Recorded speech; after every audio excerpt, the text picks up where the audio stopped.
அவங்களுக்கு கண்டிப்பா நாங்க போடுவோம். நாங்க ஒரு 100 ஓட்டு சேகரிப்போம். இது ரெண்டையும் புரியுது. அப்ப முதல்ல படிங்க. இப்ப இதுல நாம மீனவர் தானே, இது நெய்தல் பட மீனவர்களுக்கு தனி தொகுதி, கடல்சார் உணவு அரசு கொள்முதல் கிடங்கு, இதெல்லாம் தேவை நினைக்கிறீங்களா?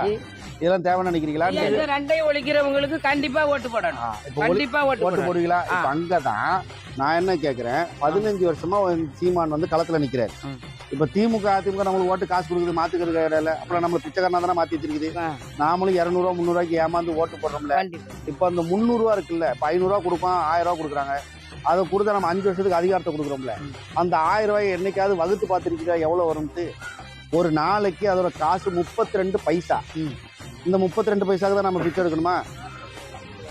இப்ப புரியுதா உங்களுக்கு? கண்டிப்பா. இப்ப இங்கதான் இப்ப நீங்க இதுக்கு முன்னாடி திமுக அதிமுக தானே ஓட்டு போட்டீங்க. இந்த வாட்டி விவசாய சின்னத்துல சீமானனுக்கு ஒரு வாய்ப்பு கொடுக்கலாமா?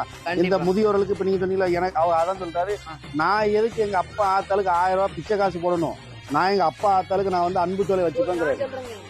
சொல்லு வந்து சரி கிடையாது, செயல்ல தான் இருக்கு. அம்மா அதுக்கு வாய்ப்பு கொடுக்கணும்ல நம்ம. அது கரெக்ட். அப்ப அந்த இடத்துல அதிமுக திமுக எத்தனை வாட்டி ஓட்டு போட்டீங்க? திமுக எத்தனை வாட்டி ஓட்டு போட்டீங்க சொல்லுங்க. நான் வந்து எனக்கு போட்ட நாளையில இருந்து இன்னைக்கு வரைக்கும் நம்மள ஏமாத்தி தானே இருக்குது. நீங்க திமுக உண்மையா இருக்கீங்க, ஆனா திமுக உங்களுக்கு உண்மையா இருக்கா? இல்ல. அப்ப இந்த வாட்டி நாம மாத்தி போடலாமா? மாத்தி வாய்ப்பு கொடுக்கலாமா? நீங்க சொல்லுங்க. இப்பதான் நீங்க அழகா சொல்லிட்டீங்க கடைசியில. இப்ப சொல்லுங்க, யாருக்கு வாய்ப்பு கொடுக்கலாம்? வாய்ப்பு நம்ம இதா கொடுக்கணும். ஏதான் பேர சொல்லுங்க. நாம் தமிழர் கட்சி.